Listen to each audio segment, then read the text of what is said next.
राणा साहब, आप तो पहले कहते थे कि जनरल बाजवा ने मेरे ऊपर केस बनाया था, मुझे ख्वाजा साद रफीक ने हाथ से पकड़ा, मैं उलझना चाहता था। अभी आपने कहा कि जी इमरान खान ने उसको कहा था। आज निन्यानवे नामों के नीचे हैं। मुझे मेरा उस वक्त भी मजाक उड़ाया गया था जब मैंने कहा था कि 99 नामों के नीचे खड़ा हूं। अगर इमरान खान मैंने इनके खिलाफ ये मुकदमा बनाया हो तो अल्लाह हमें ईमान की मौत ही ना दे, तब भी मजाक उड़ाया गया था। मैं आज इतने अरसे बाद भी ये कह रहा हूं, आज आप पॉलिटिकल एडवाइजर हैं, आज आपके पास इख्तियार हैं, इंक्वायरी करें, तहकीक करें, बताएं कि किसने आपके खिलाफ ये पर्चा काटा था।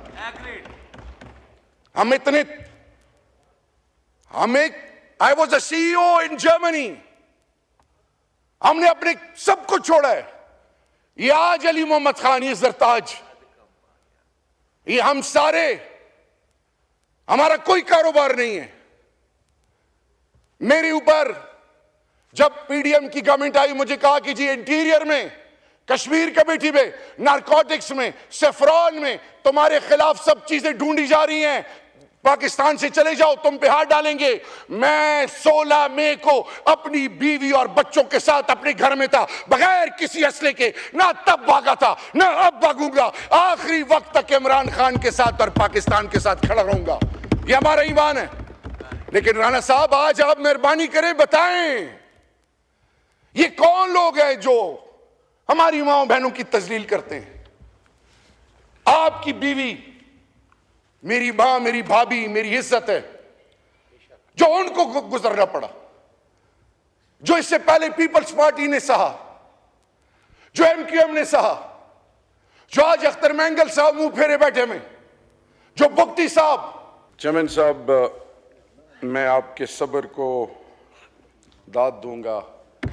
11 सालों में अपनी हुकूमत में भी मुझे किसी ने इतना, मैं सिर्फ इतना कहना चाहूंगा चेयरमैन साहब, ये बुरी आदमी है ना, आप और ये ऐवान गवाह रहेगा,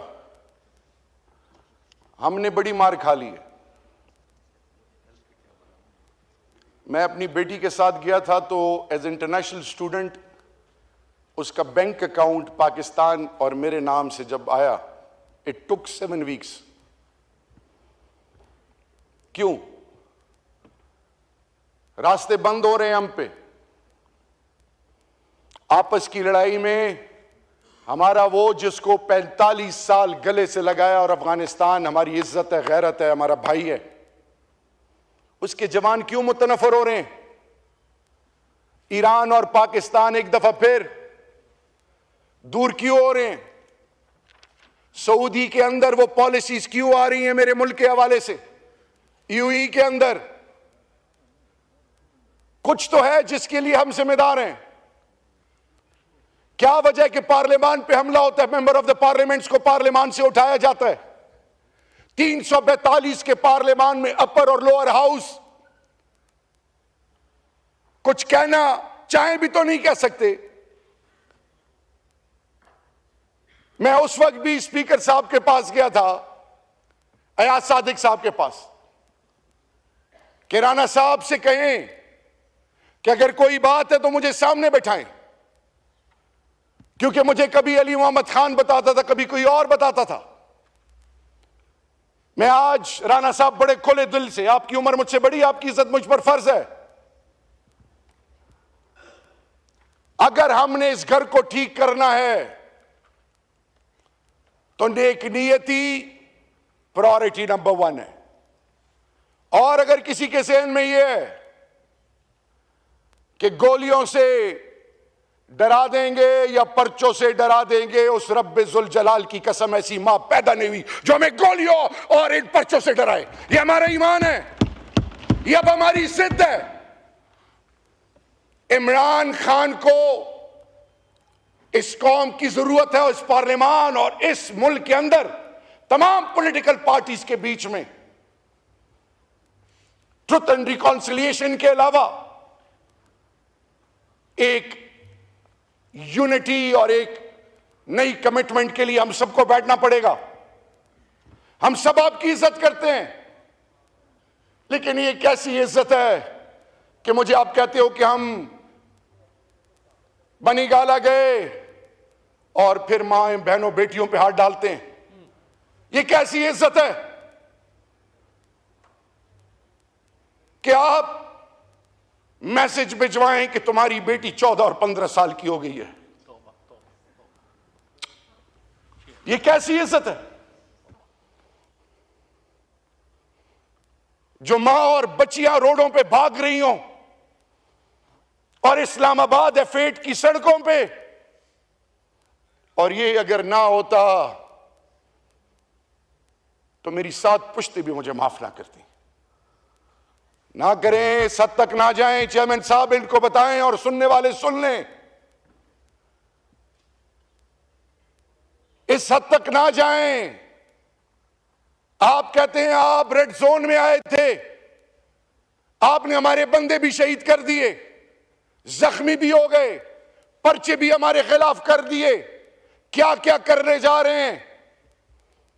तो वो ये तो 60-70 साल की जिंदगी अल्लाह के दरबार में, फिर आप क्या करेंगे?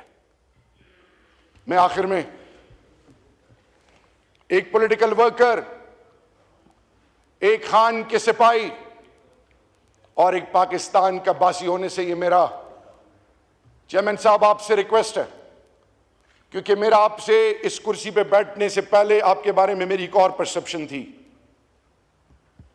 लेकिन आप वाकई जब आप जीए भुट्टो कहते हैं तो लगता है आपकी भुट्टो साहब के साथ कमिटमेंट है। आपको उसकी कमिटमेंट की कसम, अगर आप इस कुर्सी पे बैठे हैं और ये डिबेट चल पड़ी है और आपकी पार्टी के बगैर ये हुकूमत 1 इंच आगे नहीं जा सकती, वो अलग बात है कि अब इसके बाद टेलीफोन आने शुरू हो गए हों।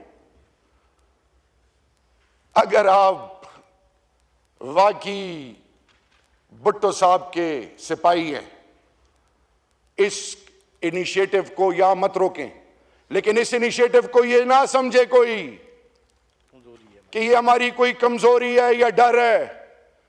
पहले 9 मई के हवाले से हम कहते रहे कि जुडिशियल इंक्वायरी बनाएं, अब हम 27 मैसेकर के हवाले से कहते हैं कि उन शहीदों के घर जाएं, उनसे माफी मांगें, उनके बच्चों को ओन करें। हम आपके साथ खड़े होंगे।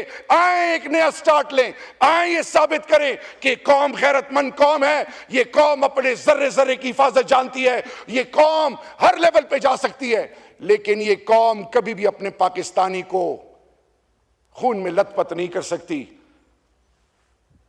अल्लाह हमें हिम्मत और तौफीक दे और अल्लाह वो सहर हमें नसीब करे कि जिससे मेरे मुल्क की इज्जतों में इजाफा हो। और मैं आज आपसे, ये जो रिग्रेट है ना, ये अंदर अंदर मार देता है। भुट्टो साहब के हवाले से एज मेरे भी वो आइडियल रहे हैं।